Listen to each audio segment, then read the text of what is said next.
সংস্কারের আগে নির্বাচন নয় আর নতুন নেতৃত্ব ছাড়া নতুন রাজনৈতিক বন্দোবস্ত হবে না বলে উল্লেখ করেছেন গণ অধিকার পরিষদের সভাপতি নুরুল হক নূর। বৃহস্পতিবার দুপুরে রাজধানীর কাকরাইলে ডিপ্লোমা ইঞ্জিনিয়ার্স ইনস্টিটিউটে বাংলাদেশ ডেন্টাল হেলথ সোসাইটির এক আলোচনা সভায় কথা বলেন তিনি। বৈষম্য বিরোধী আন্দোলনে নিহত এবং আহতদের স্মরণে আয়োজিত আলোচনা সভায় বক্তারা ডিপ্লোমা ডেন্টিস্টদের নানান বৈষম্যের অভিযোগ তুলে ধরেন। বলেন, বিগত সরকারের আমলে বিডিএস চিকিৎসকরা ডিপ্লোমা ডেন্টাল চিকিৎসকদের এক প্রকার নিষিদ্ধই করে রেখেছিল। নতুন প্রেক্ষাপটে নিজেদের পেশায় আবারও মানুষের চিকিৎসায় নিয়োজিত হতে চান কোয়াক চিকিৎসকরা। প্রধান অতিথির বক্তব্যে নূর বলেন, বাংলাদেশের জনসংখ্যার অনুপাতে চিকিৎসক খুবই কম, তাই উন্নত ট্রেনিং দিয়ে ডিপ্লোমা ডেন্টাল চিকিৎসকদের মাধ্যমে জনগণের সেবা করার সুযোগ দেওয়া উচিত। ধরেন বিএনপিও না, জামাতও না,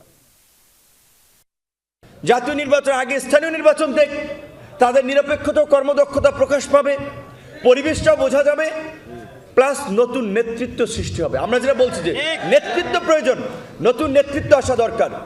বিশ্ববিদ্যালয়গুলোতে ছাত্র সংসদ নির্বাচন হোক, তরুণ নেতৃত্ব আসবে। নতুন নেতৃত্ব ছাড়া আমরা যে নতুন রাজনৈতিক বন্দোবস্তের কথা বলছি সেটি সম্ভব নয়।